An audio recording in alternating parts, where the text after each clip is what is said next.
स्वागत है आपका मयंक सर एजुकेशन हब में। बच्चों, हम कक्षा 10 की विज्ञान पढ़ रहे थे और हमारा चैप्टर चल रहा था धातु और अधातु। अब इस चैप्टर में हमने सामान्य धातुओं के गुणधर्मों के बारे में क्या कर ली थी, चर्चा कर ली थी। आज का हमारा टॉपिक है अधातुओं के सामान्य गुणधर्मों के बारे में क्या अध्ययन। तो सुनिएगा बच्चों कि क्या है अधातुओं के सामान्य गुणधर्म। जो आपने पढ़े धातुओं के गुण, उनसे क्या है बिल्कुल विपरीत क्या पाए जाते हैं, अधातुओं के गुण पाए जाते हैं। आपने क्या पढ़ा था कि धातुएं जो होती हैं, क्या कह रहा हूं मैं, आपने क्या पढ़ा था कि धातुएं जो होती हैं वह सामान्यतः क्या करती हैं, इलेक्ट्रॉन का त्याग करती हैं और त्याग करके क्या बनाती हैं, धनायन बनाती हैं। वहीं पर अधातु जो होती है वह क्या करती है, इलेक्ट्रॉन ग्रहण करती है और इलेक्ट्रॉन ग्रहण करके क्या बनाती है, ऋण आयन बनाने का क्या करती है, कार्य करती है। तो याद रखिएगा अधातुएं जो होती हैं वह इलेक्ट्रॉन ग्रहण कर क्या बनाती हैं, ऋण आयन बनाती हैं। दूसरा, इसमें आघात वर्धीयता व तन्यता का गुण नहीं पाया जाता है। क्या कहा जा रहा है कि जो आपकी अधातुएं होती हैं, इन अधातुओं में ना तो आघात वर्धीयता का और ना ही किसका, तन्यता का गुण पाया जाएगा। तो ये दोनों ही जो गुण हैं वह क्या नहीं किए जाते, नहीं पाए जाते। किसमें, अधातुओं में। तो अधातुओं में ना तो आघात वर्धीयता का गुण पाया जाता है और ना ही तन्यता का गुण पाया जाता है। पढ़ चुके हैं आप। आघात का मतलब क्या होता है, वर्धीयता का पीट कर क्या बनाना, चादर बनाना। और तन्यता का मतलब क्या होता है, तय से क्या, तन्यता, तय से क्या, तार। कहा था मैंने आपसे। तो तन्यता का मतलब क्या हो गया, तार खींचने की क्षमता। तो दोनों ही गुण क्या हैं, नहीं पाए जाते। देखिएगा उदाहरण से समझते हैं। आप कोयला लीजिए और कोयला क्या होता है, कोयले में सामान्यतः क्या पाया जाता है, कार्बन पाया जाता है, आप जानते हैं। अब कार्बन क्या है, अधातु है। और जैसे ही आप अभी सर्दियां आ जाएंगे, अब नॉर्मल बीए में ही सर्दियों में चूल्हे पर क्या पकता है, खाना पकता है। आप क्या करते हैं, वहां से कोयला निकालते हैं और थाली जब हम खाना खा लेते हैं तो हमारे पास कुछ कार्य नहीं होता और खाली दिमाग शैतान का घर होता है। तो अपन क्या करते रहते हैं, उसे ही फोड़ने का कार्य करते रहते हैं। ईंट ले लेंगे और ईंट से उसी पर क्या करते रहेंगे, प्रहार करते रहेंगे। तो आपने देखा होगा कि जो कोयला होता है, जैसे ही आप उस पर क्या करते हो, प्रहार करते हो, चोट करते हो, तो चोट करते हुए क्या होता है, टूट जाता है, बिखर जाता है। तो यानी कि क्या नहीं बना, चादरनुमा संरचना में नहीं ढला, क्या हो गया, बिखर गया। तो याद रखिएगा आघात वर्धीयता का गुण नहीं पाया जाता। लेकिन आपने क्या पढ़ा, आपने ये पढ़ा कि जैसे ही कोयले पर क्या किया गया, प्रहार किया गया और प्रहार करते ही वो क्या हो गया, बिखर गया, चूर चूर हो गया। तो बस यहीं पर एक नए गुण की उत्पत्ति हुई। क्या कि अधातुओं में कौन सी प्रवृत्ति पाई जाती है, भंगुर प्रवृत्ति पाई जाती है। कौन सा गुण आ गया कि अधातुओं में कौन सी प्रवृत्ति पाई जाती है बच्चों, भंगुर प्रवृत्ति पाई जाती है। किसमें, अधातुओं में। और आपसे कोई पूछे भंगुर का मतलब क्या है, तो बस अभी जो आपने कहा था कि प्रहार करने पर बिखर जाना। तो जैसे ही आप किसी वस्तु पर क्या करें, किसी भी धातु पर क्या करेंगे, चोट, तो चोट करते यदि बिखर रही है तो सामान्यतः क्या कहलाती है, वह प्रवृत्ति भंगुर प्रवृत्ति कहलाती है। तो अधातुओं में सामान्यतः भंगुर प्रवृत्ति पाई जाती है। अब आपने और क्या पढ़ा है, आपने धातुओं के संदर्भ में पढ़ा था क्या कि जैसे आप धातु पर क्या करते हैं, चोट करते हैं, चोट करते ही वे क्या उत्पन्न करती हैं, आवाज उत्पन्न करती हैं। कौन है, धातुएं। लेकिन अभी मैंने आपसे उदाहरण में क्या कहा कि कोयला लिया आपने और कोयले पर आपने क्या की, चोट की। तो क्या आपको कोई ध्वनि सुनाई देती है, जैसे आप जब घंटी को बजाते हैं और घंटी को बजाने पर जो आपको ध्वनि सुनाई दे रही है, ऐसी ध्वनि आपको कोयले पर चोट करने में नहीं सुनाई देती। तो हम ये कह सकते हैं क्या कि अधातुओं में कौन सी, ध्वनिक अर्थात सोनोरस का गुण नहीं पाया जाता। तो अधातुएं ध्वनिक या सोनोरस की प्रवृत्ति नहीं दर्शाती है। तो पहली बात तो इलेक्ट्रॉन ग्रहण कर क्या बनाती हैं, ऋणायन। दूसरा, आघात वर्धीयता और तन्यता का गुण नहीं दर्शाती। तीसरा, क्या है इंपॉर्टेंट, भंगुर प्रवृत्ति पाई जाती है और ध्वनिक और सोनोरस की प्रवृत्ति भी नहीं पाई जाती। तो एक नया गुण आया, ये आप याद रखिएगा, भंगुर प्रवृत्ति सामान्य किसमें पाई जाती है, अधातुओं में पाई जाती है। अब हम बात करते हैं आगे, देखना कि सामान्यतः मैं क्या करता हूं, उदाहरणों के बारे में बात करते हैं, अधातुओं के उदाहरणों की चर्चा करते हैं, कौन कौन से सामान्यतः प्रकृति में अधातुएं पाई जा रही हैं। तो देखना कार्बन, ठीक है ना, कार्बन क्या है, सी से प्रदर्शित करते हैं अपने से। और कौन सी हो गई आपकी, ऑक्सीजन, कार्बन हो गया, क्या हो गया, ऑक्सीजन हो गया, ये भी क्या है, अधातु है। क्या हो गया आपका, हाइड्रोजन, ये भी क्या है, अधातु है। और क्या, सल्फर, ये भी क्या है, अधातु है। और पोटेशियम,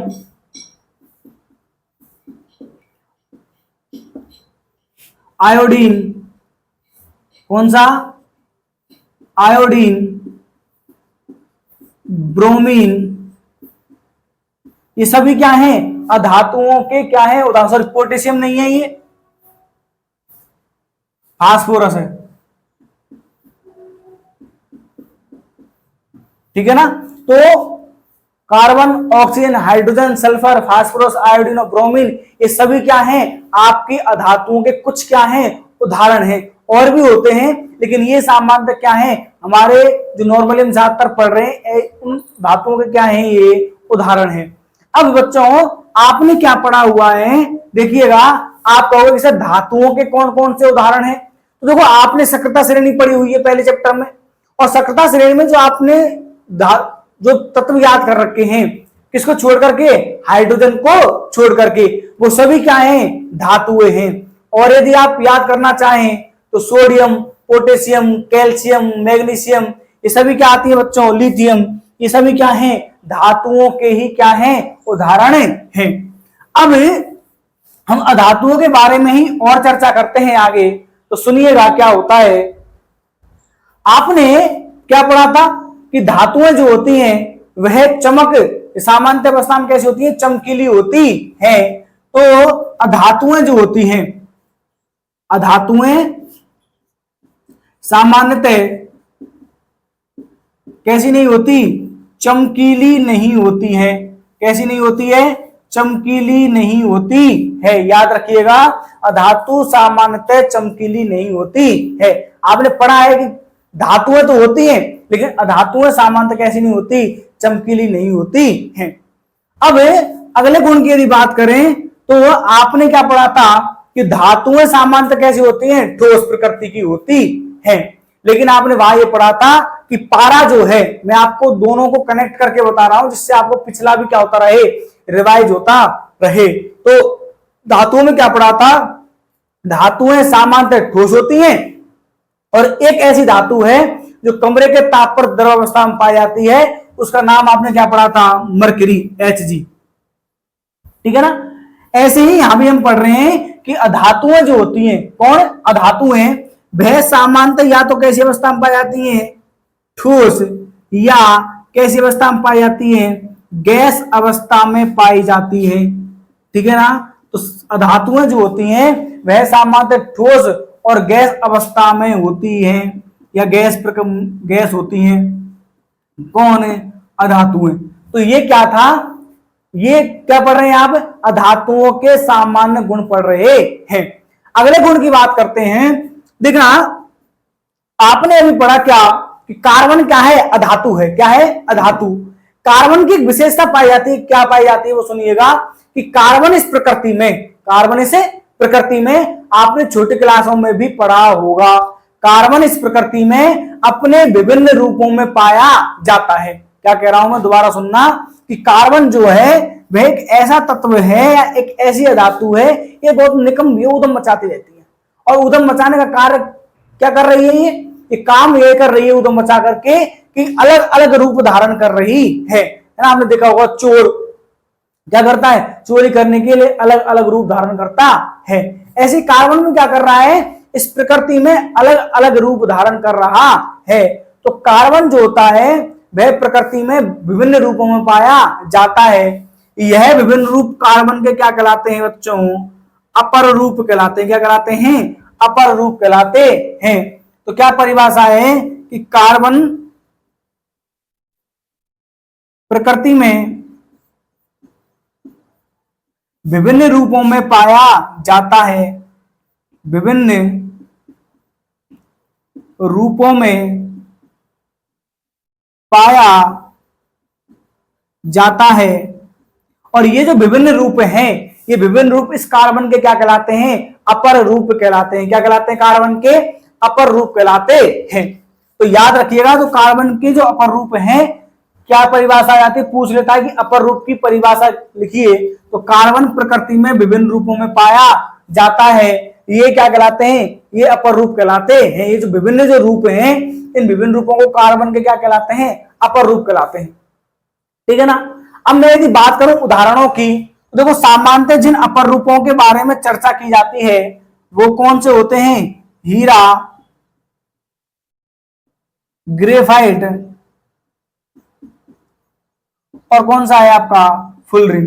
तो कितने प्रकार के रूप पाए जाते हैं सामान्यतः? यहां पर कौन जो सामान्य पढ़ते हैं, हीरा, ग्रेफाइट और फुलरिन, ये सभी क्या हैं? अपर रूप हैं। क्या हैं? अपर रूप है। किसके? कार्बन के। अब आप कहोगे सर हमने कक्षा 8 में एक आध दो चीजें और पढ़ी हैं, जैसे आपने क्या पढ़ा होगा?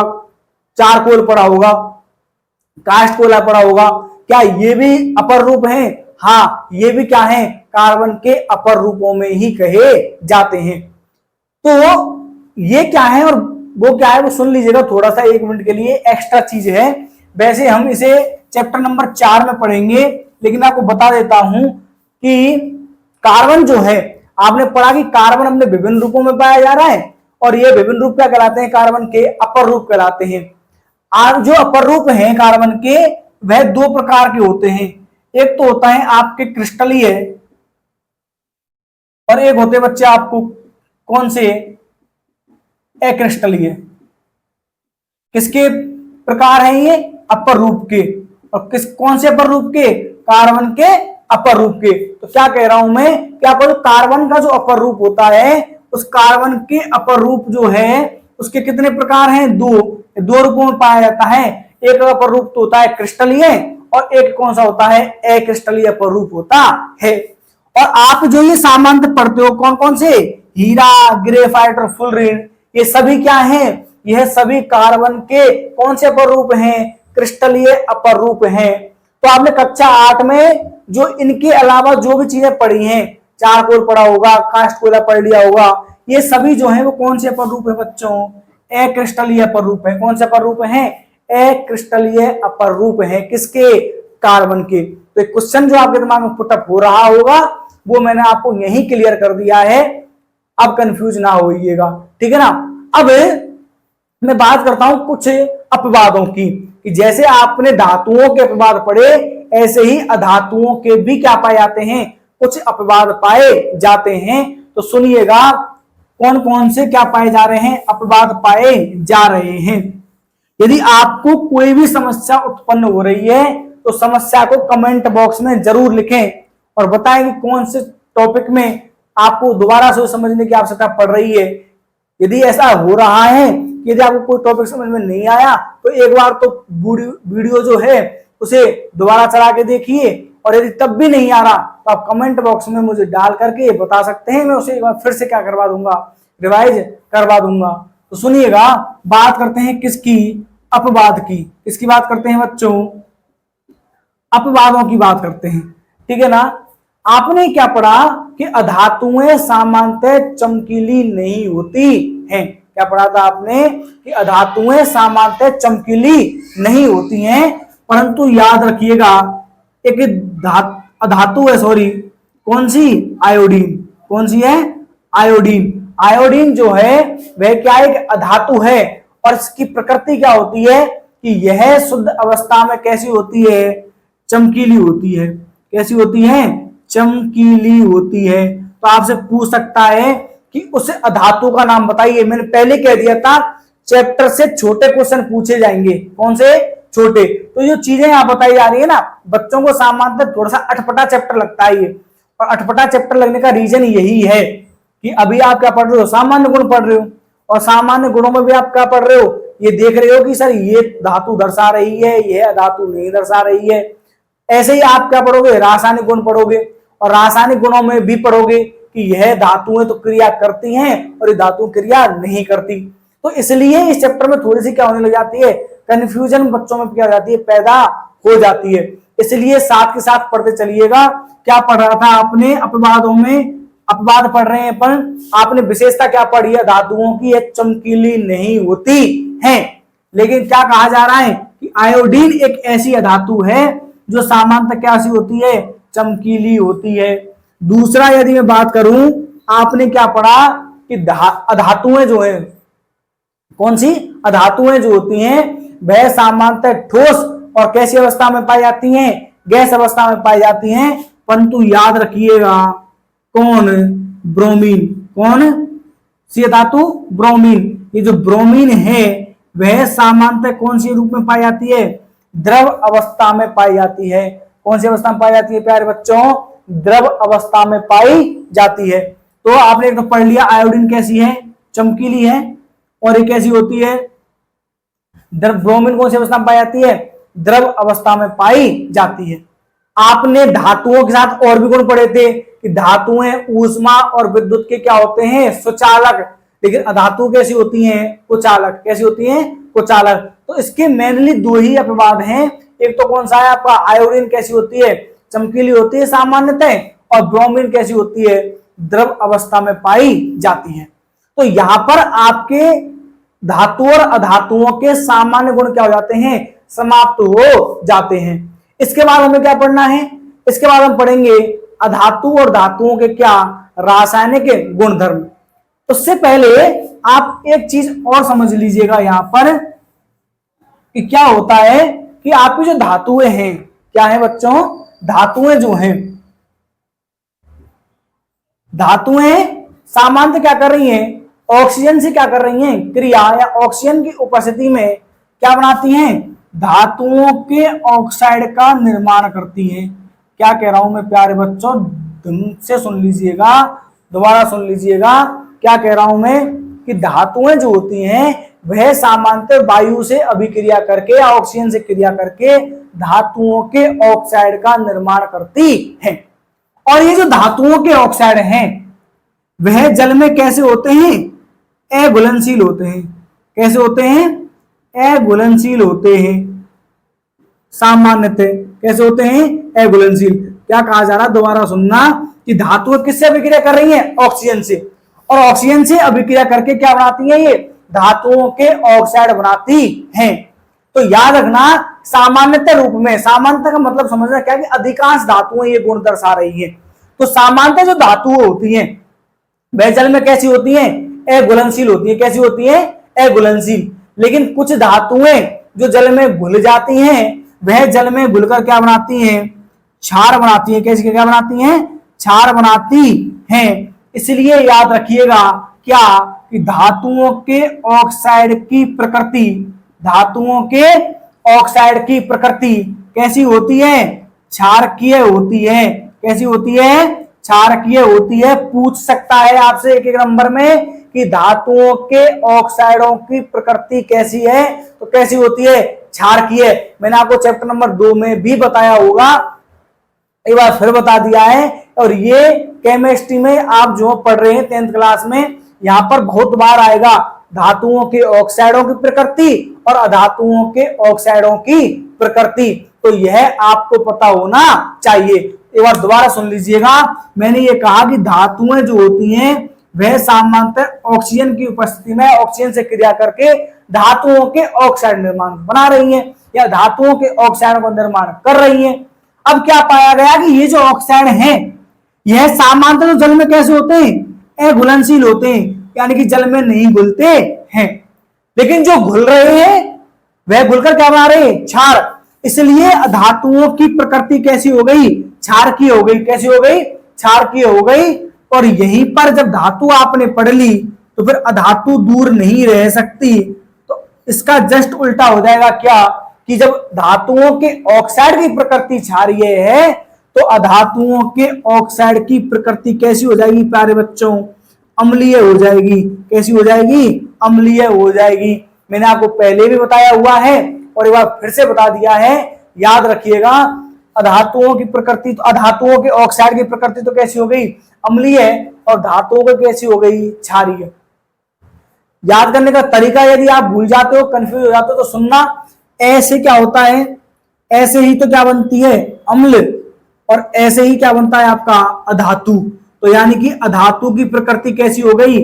अम्लीय। तो ऑटोमेटिक ही विपरीत हो जाएगा क्या? धातु का ऑक्साइड। तो धातु के ऑक्साइड की प्रकृति कैसी हो जाएगी? क्षारकीय हो जाएगी। कैसी हो जाएगी बच्चों? क्षारकीय हो जाएगी। तो यहां तक आपके धातु और अधातुओं के सामान्य गुण क्या हो चुके हैं? समाप्त हो चुके हैं। अगली क्लास में हम पढ़ेंगे धातुओं और अधातुओं के रासायनिक गुणधर्मों के बारे में। तब तक अपना और अपने परिवार का ध्यान रखें। जय हिंद।